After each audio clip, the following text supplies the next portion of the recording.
Okay, so the first question, even if A and B don't share the programming language, can't A just transmit a description of it to B? I guess if they don't share any common language, they're in trouble. Right, so we can try to transmit our description in our language. And then you would say, oh, but then I need to describe my language. And so you could try to make your language smaller and smaller and smaller, but it's all in your measure. And there is no, it's sort of turtles all the way down. At the end, we still have to say, well, okay, at some point, I just hope you're able to guess what my very, very, very simplified language looks like. Right. Okay. So the next follow-up here from John Siddles is, can't A just transmit a description of it to B? He says, if A and B are Turing machines, yes. If A and B are neural nets, no. Assuming one makes it easier to prove theorems and find practical applications. However, 2 is the real world case. Okay. I would say even under assumption 1, I mean, certainly if there are neural nets and they have, and then there are real numbers capturing various weights in these nets, we cannot transmit that accurately, though I would tend to agree over here that you could just work with pretty good approximations and transmit that. It's not that we cannot express either of the models as bits to ourselves.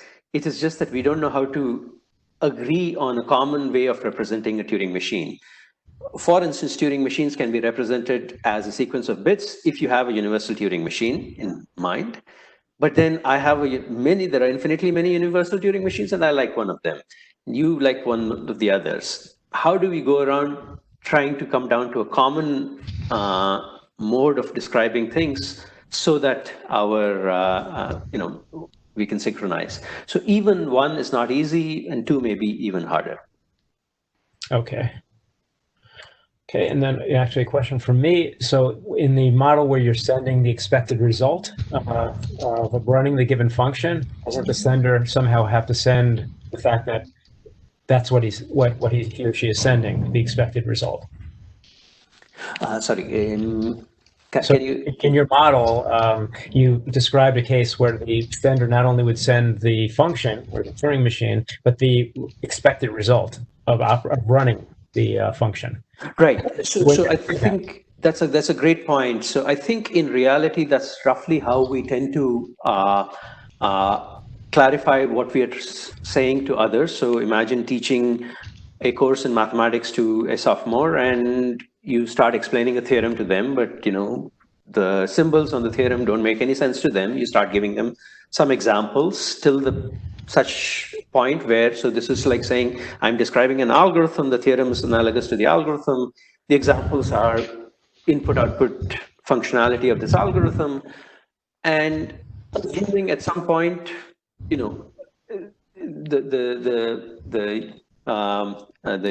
user, the reader, the student will be trying to fit various patterns of things that they believe this is what that might be getting expressed. At some point it clicks, and then they say, okay, now I think I understand what this thing is saying, and then maybe they can use at this stage the theorem to prove more general things, give new examples of things that you would be aiming to do. But it's a very effective aid. It is not, but you should never be sure that you actually know the algorithm. All you can be sure is I have a working hypothesis of what the algorithm is, and it is serving me very usefully in that I score all my homework problems correctly and I get a high score. Okay. Let's keep going. Let's see. Okay, I think these are based, just continuing conversation.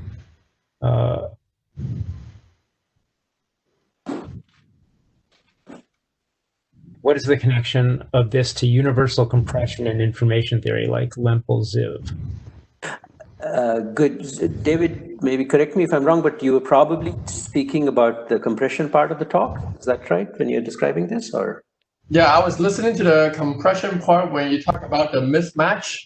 Right. Alice knows P and Bob knows Q. Right.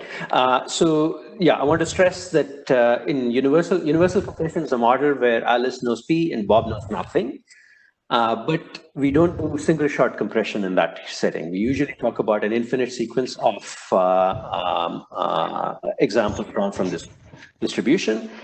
Alternately, we make an assumption saying that the model comes from some, say, countable universe, and the example comes from also a countable universe or something like that. So it's we don't usually do this with finite sets in the universal compression model. Can I ask a follow-up question on that? Go ahead. So yes, I understand. Basically, you're saying Lampo basically makes some ergodic assumption where you can learn about the source, but you don't make yours is a single shot formulation, so there's no ergodicity. Is that? Yeah, exactly. There's no opportunity to learn in this model. Yeah. But there's also some other work on universal compression which formulates it this way. There was a paper in the 70s by this guy named Lee Davidson. He formulated it this way. He said that, okay, my knowledge of you is that I know that the source model P distribution comes from a certain class, say a certain ball, but I don't know what exactly the distribution is, and I want to know some minimax performance. So that's another formulation which does not assume that's possibly quite closely related. I can right. So as long as the answers are being cast in the model of saying we want to be able to compress the information that the message at hand without trying to learn each other's distributions, this would be fitting our model of communication, because that's what I believe happens. I mean, in this brief amount of conversation today, you and I are not going to resolve all the mismatches in our context, but we're going to be able to compress, communicate something effectively. Great. I'll send some reference offline. Maybe. Okay. Maybe you've seen them already, but I just sent it to you. Thank you. And there's quite an exchange between John Smolin and John Siddles on learning to play chess versus learning to play chess well. It's going to be hard to summarize the whole discussion, but if John Smolin, if you want to speak up, you can perhaps extract the bits from that discussion into a good question. That would be helpful. John, are you logged in as a panelist and can speak up? Hi. Well, I was sorry I wasn't paying attention for a minute. I was distracted. Okay. Well, if you'd rather, I just go on with the additional questions. Yeah, I think that our discussion went off on its own for a while, so we don't have to ask about that. Okay. Okay, then I guess I'll ask another of my own. So I wonder, does the theory say anything about the possibility of communicating without any context whatsoever? In other words, could we begin communicating with one another without access to any shared sensory information? Would it enable us to have access to indirect context? Let's say the aim was to allow for those kinds of, speaking to the Martian was one of the phrases that we tossed in the first couple of paragraphs on this paper. And we do believe it's possible to do this without, but we should be able to sense each other's bits or, somehow extract, distinguish two different signals that you're sending me. And then it is more a question, it's less a question of sharing context and more a question of sharing some interest. So if you are asking a question and I'm not interested in answering that, then this is not going to work. This conversation may not work. On the other hand, it's not a prerequisite, and formalizing this was one of the bigger challenges in this paper. It's not a prerequisite that you and I understand. If you're just asking a question to me that I would care about, but you're speaking in a new language, this is a setting that we would be able to achieve common, some meaningful communication done. Mm-hmm. Yeah, so it seems for example, just the act of speaking seems or communicating in whatever fashion seems to imply an interest in a response. So you could test whether that in fact is the intention of the communicator by seeing if a response induces more frequent communication on the part of the sender. Absolutely. Sort of bootstrapping at a very, very, very primitive level. Right, totally. Into Totally. context. That makes perfect sense, and that's a very good way of saying it. I mean, anything that tells us whether the conversation is going well or not is a good signal, and any such thing that we can sense can be an enabler for we'll even learn to understand each other, though we should really always measure understanding in terms of how useful is this conversation to me. Right.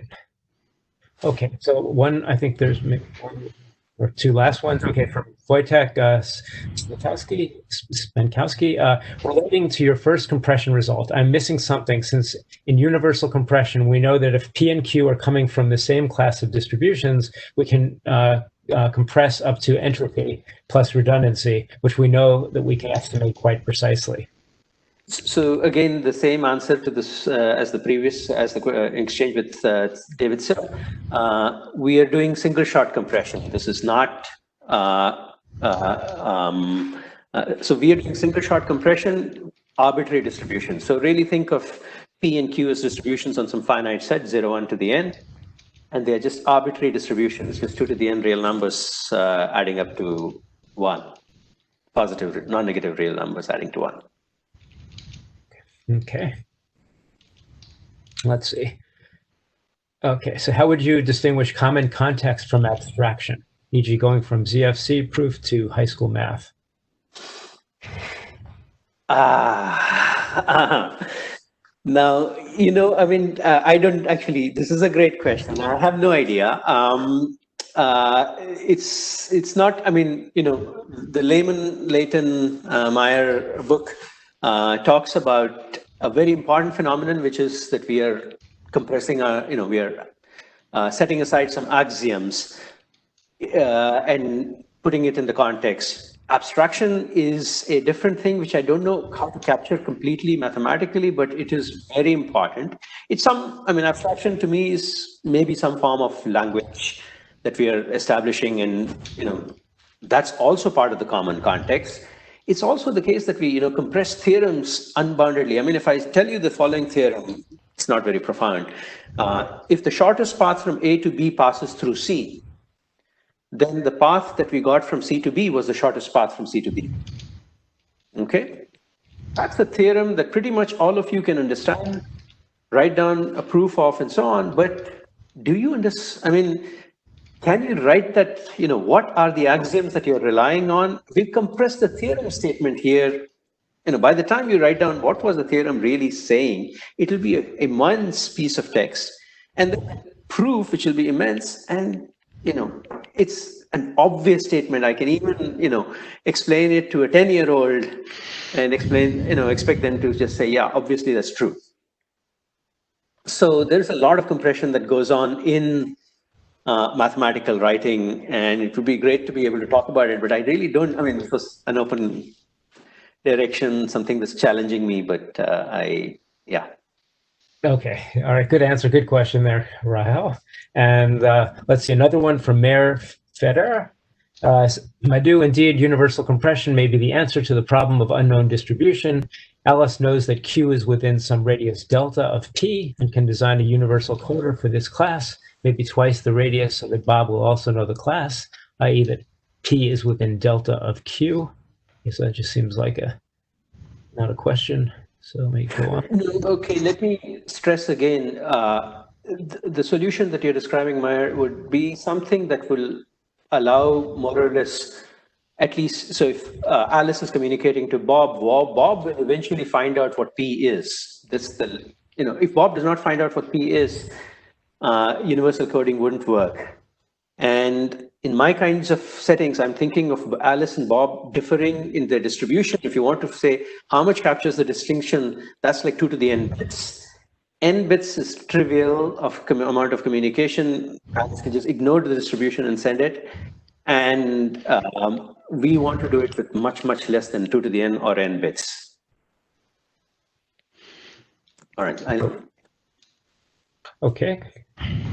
Good. Okay, so now another this more comment by John Siddles, but I'll read it anyway. Wonderful talk by Madhu. I think we all agreed on that. An older essay that tackles these questions is Michael Polanyi's Passive Dimension, with an introduction by Amartya Sen, a work that in turn is compatible with historian Stephen Shapin and Simon Schaeffer's well-regarded book Leviathan and the Air Pump, Hobbes, Boyle, and the Experimental Life.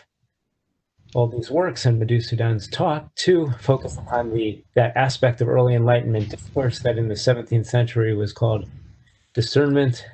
It's exciting for me to witness these 300-year-old ideas of the Enlightenment moving into the purview of mathematics and information theory. So, yeah, great talk. Okay.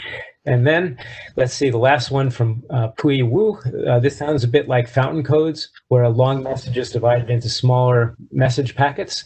Each message packet is formed by taking a random subset of the long message. If the sender transmits enough packets to the receiver, then the receiver can reconstruct the long message with high probability, even when some of the packets get lost in the transmission. Right. So, yeah, I mean, I agree that there is similarity. One thing that I'll say is very often, just because, you know, we've been hurt by this process many times, we often suggest a new problem and suggest a solution. And then people look at the solution and say, well, I've seen the solution before, so this is nothing new. I want you to focus on the problem. The problem that fountain codes were solving was something completely different, and the problem that we're looking at is something completely different. So, true, there are similarities in the solutions, and that's because this is such a ubiquitous looking solution. There is similarities, but I wouldn't say that the problems they were aiming to solve the same problem at all.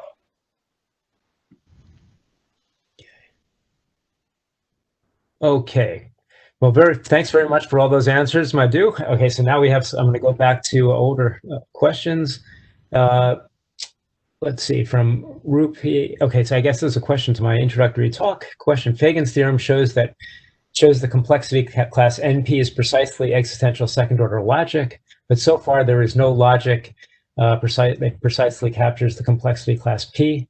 Maybe in finite model theory, there is a more meaningful question that could replace the P versus NP problem. Okay, so I think this is addressing my assertion that perhaps P versus NP might not be meaningful, and indeed, finite model theory does dodge the possible meaninglessness of, say, the completeness theorem or the compactness theorem.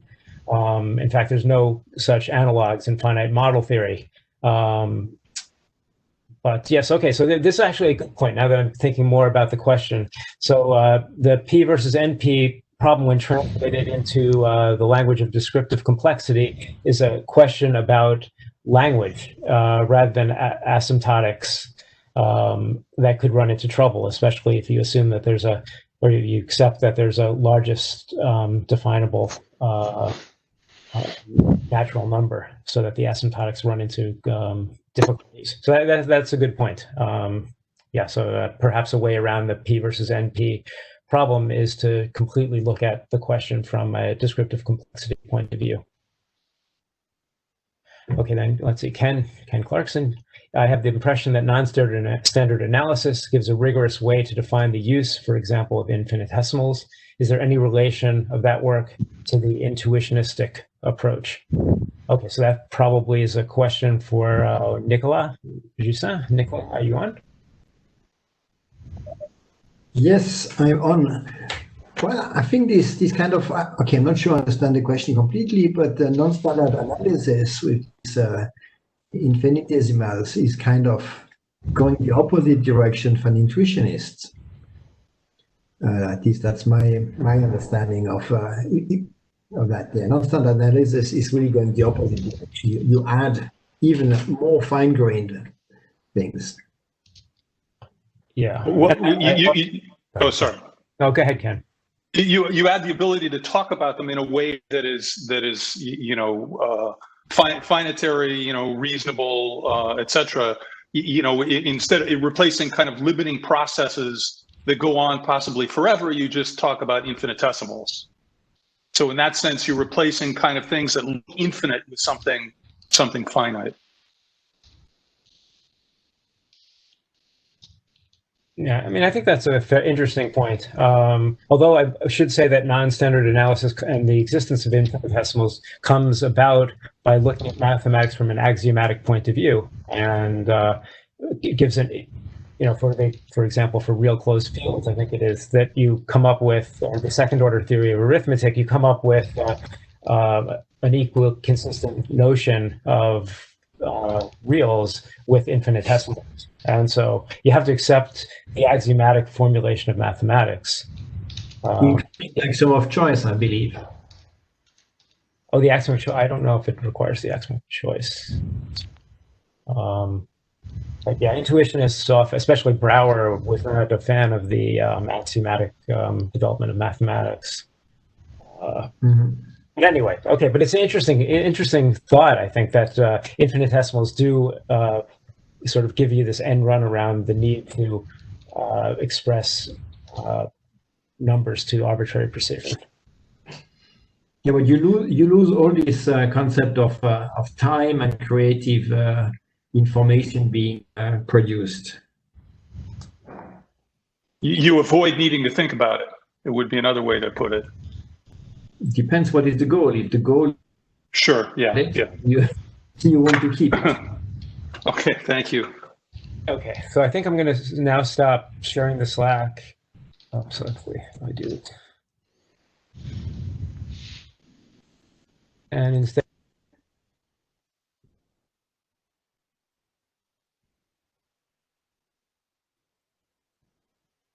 John, you're muted. oh, sorry about that. I unintentionally muted myself, but I think I'm okay now. So now that I'm going to ask a few questions that are primarily for the finitists. So that would be Nicola and Doron and even myself, but I won't, since I'm asking the questions, I'll actually not answer unless I'm asked. Why don't you also provide answers? That makes it easier. No, okay. So, okay, I have a question. Actually, this is really a question for Nicola, and maybe Doron will have a thought too. So in your notion of real numbers, one of the ways in which you describe real numbers were as these finite information quantities, where you have a series of binary digits, and the binary digits are really probabilities. So a 1 is the fact that... And so the connection is going very bad, and I can barely hear you. It was going perfect. Oh, is everyone else having a problem?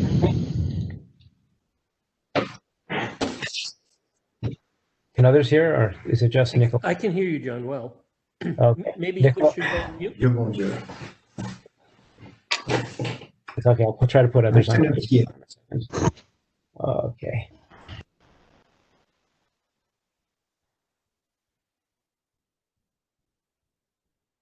Maybe I should stop my video. Oh, okay. Nicola, are you still there?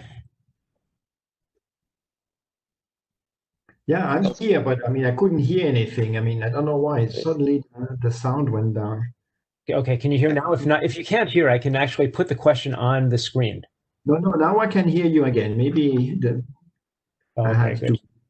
Yeah. Okay, so the question is the following. So given your description of real numbers as these finite information quantities where the bits are being generated using some probabilistic process, a random process, and they, instead of having a bit be concretely a 1 or concretely a 0, it can take some intermediate value between 0 and 1, according to the confidence, say, of your measurement or of your calculation in that digit being either a 1 or 0. Now, if that is to replace our notion of real numbers, this finite process for generating random bits, how do we actually even come to the assignment of the probability? So we're using probabilities to give definition to real numbers. It seems a little bit circular. Well, in my example, so with these fixed finite information quantities, you had this parameter k, this odd number k, and we're just taking the majority over that, over these k random bits. And so the probability for ending up bit 1 bit value 1, is necessarily a rational number. It cannot be anything but a rational number. You could even say that the denominator has to be a power of 2. So it is not just, it's not that I'm reintroducing real numbers in that, although I'm indeed reintroducing probabilities, or what I call propensities. That's identical.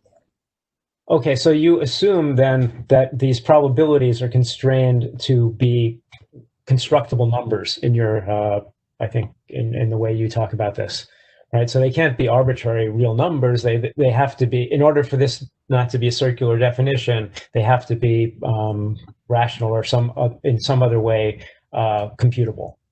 Is that right? Yeah. In this example, they're even rational. Rational, right? Okay. Okay. All right. So now a question, I guess, to both you, Nicola, and Daron.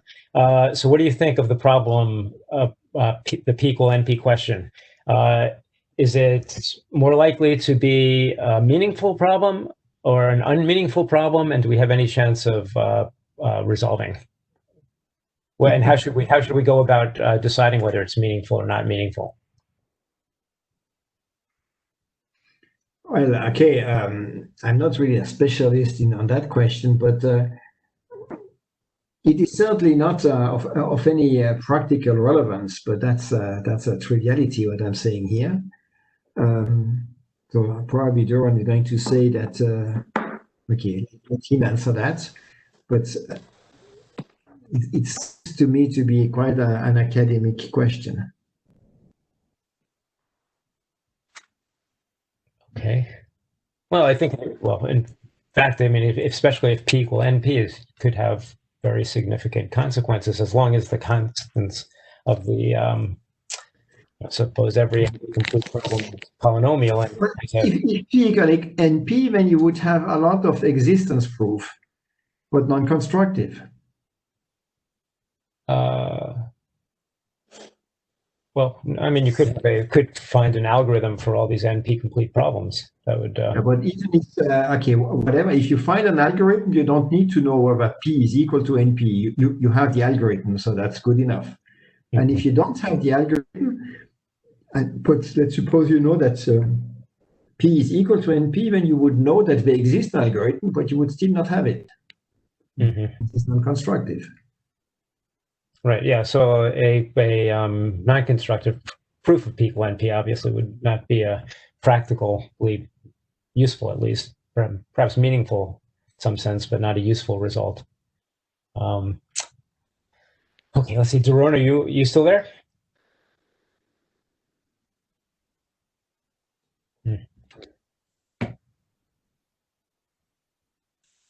Let's see. Okay, Daron does not seem to be there. Okay, so let's see. Yeah,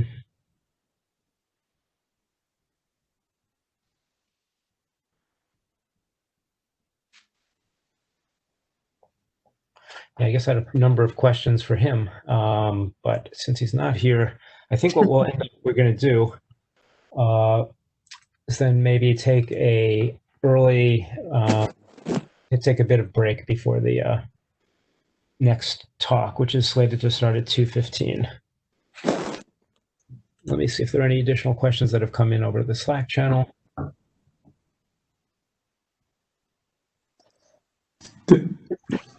There's a number of questions from Nikolai. Oh, there are. Okay, so I missed those. Let me go back up.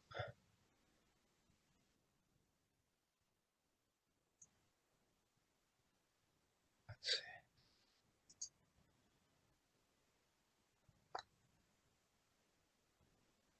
Oh, yes, there are a lot. Sorry about that. Missed those.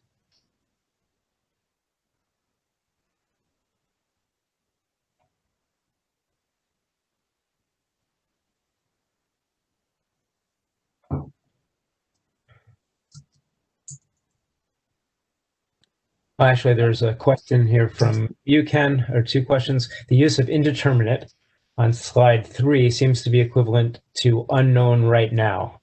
When, if ever, does it mean in a mathematical setting something stronger, like unknown in principle? or unknown always? And where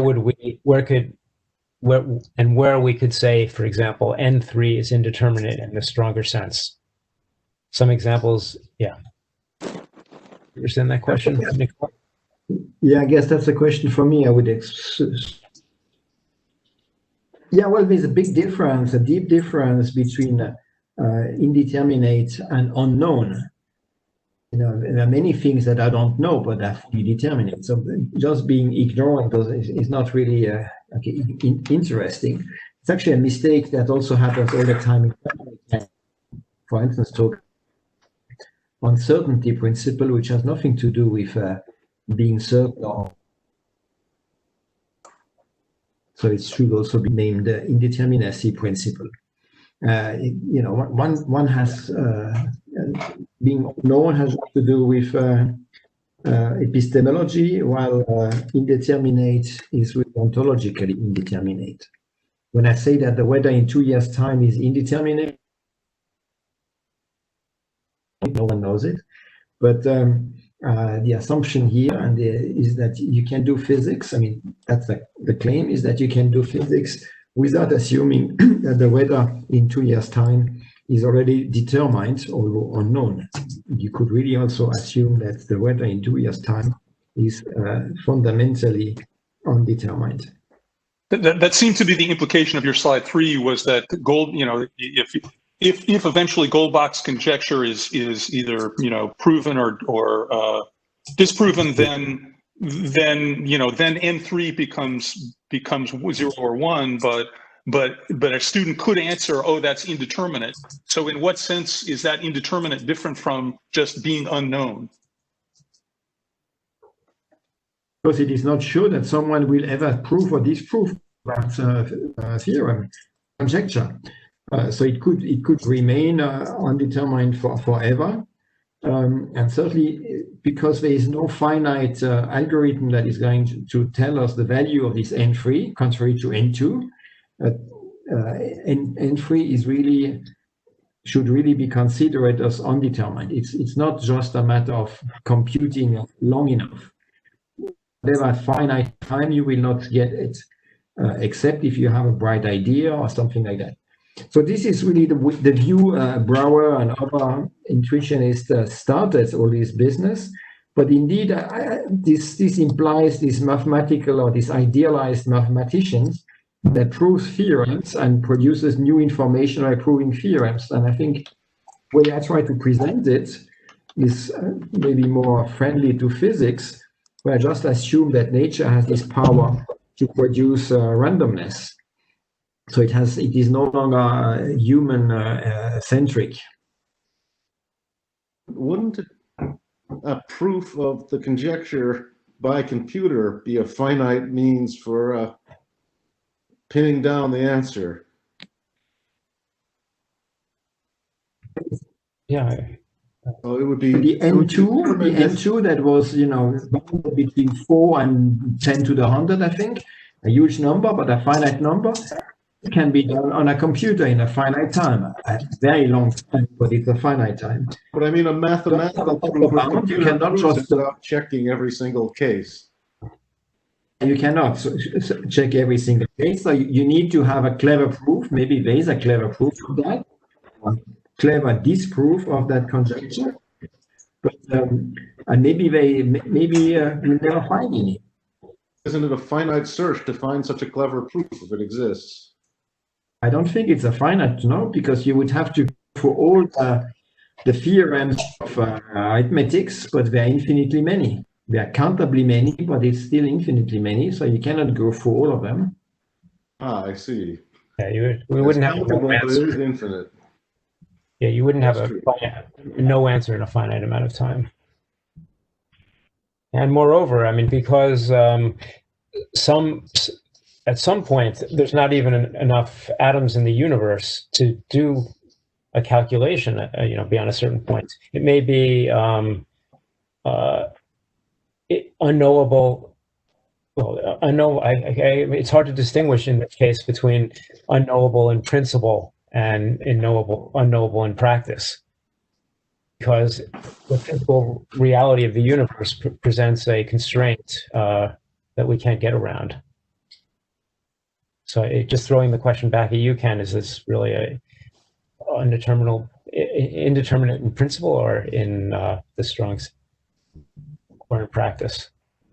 I see. So that is a sense in which you might, if you could say that well, there might be a proof of the conjecture, but we'll never be able to see it because there aren't enough atoms in the universe to do the computation. So that's a statement in principle that you could never know it. Like that, indeed. Okay, so let's see. This next one is from John Siddle's comment. Let's see, standing for Gisson. Not sure what that means. Both the general discussion and the well-selected references in Gisson's 2018 RevMod physics survey, macroscopic quantum states, measures fragility, and implementations have been very valuable to me, for which help this public appreciation and thanks are extended. Okay, just a thank you, I guess. Okay, thank you. And then the next one from Frank Tsai. Question, can you give us a way to interpret not P? Suppose that's not P. So with two nots. So not P is in intuitionism not equivalent to P. So because not proving the absence of a proof is not a proof. Again, because we don't have the law of the excluded middle. On the other side, if you have not P, so 3 nots, that is equivalent to not P. I guess again, if you think in terms of this openness, that's pretty natural. Again, think of the impossibility of disproving something is not a proof. Right. Except if you have the law of the excluded middle, of course. If you don't have that, it's not a proof. Not P is not equivalent to P. Right. So actually, one question I have for you, Nicolas. So it seems like you don't universally reject classical mathematics and the law of the excluded middle. You just don't accept the law of the excluded middle as it applies to certain things in mathematics, like real numbers. Like, so whether a real number is less than or equal to a half in your example, that would be a prime instance where the law of the excluded middle doesn't hold. But it seems to me that in much of classical mathematics, you'd be completely okay with the law of the excluded middle, as long as it didn't involve real numbers of this sort. So as long as it doesn't involve the future. For instance, my number n1 or n2 is really due to Bishop. But I mean, these numbers are clearly what's an n2, and I didn't check whether, every even integer between 4 and 10 to the 100 are the sum of 2 primes. I never checked that. But I would say that the statement n2 equals 0 is either true or false, which means n2 is equal to 0 or n2 is equal to 1. Because in principle, at least, that can be checked in a finite time. So in this case, you can indeed apply the law of the excluded middle. Okay, so if something can in principle be resolved in finite time, then you're willing to... I would even say finite time is maybe, sorry to interrupt, I don't think I said so, but I'm not sure it's the right way of saying. It's in a finite number of steps, of logical steps. Indeed, it takes also time, but it's not the time that is relevant here, it's the fact that you have a finite number of steps to get the result. Okay, now how about constraints about the size, the amount of space you have at your... Right, it seemed like space was a big constraint in your example. I mean, you showed this, really the reason why you couldn't find information in a finite space. Exactly. Yeah. So it's both the function of time and space. Right? That leads you to the rejection of the law of the excluded middle in some cases. Right. Okay, so let's see then. Gil Kalai, great lecture. I know, oh, actually, I'm not sure if this is a reference to your lecture or Daron's. Let's see. Okay, so then Chai-Hua Wu, we have theorems about real numbers. For example, E and pi are transcendental. Are there statements? Are they statements about the future?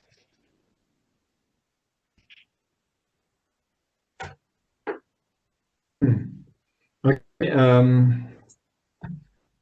I think not. I think I mean pi is transcendental also according to intuitionism. I'm pretty sure, but okay, I have also to admit I don't claim to be a specialist in intuitionistic mathematics, but I don't see why that should not be also true in intuitionistic mathematics. Mm-hmm. You know, John. Yeah. So this is more a number theory question. So I would say,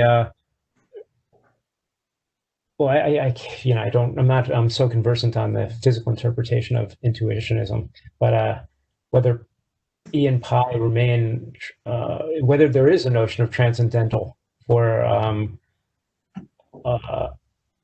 intuitionism, I think there is. So as long as you're not a strict finitist, E and pi, they can be defined, obviously, in using finitarian means. And so the notion of them being non-algebraic, in other words, transcendental, is perfectly fine. So at least it's they're well-defined concepts in intuitionism. Yeah, I can't answer though. So we'll have to get back to you, Chai-Hua, with a more studied answer to that. Okay, so now I missed a couple of questions from Madhu. Are you still on the line, Madhu?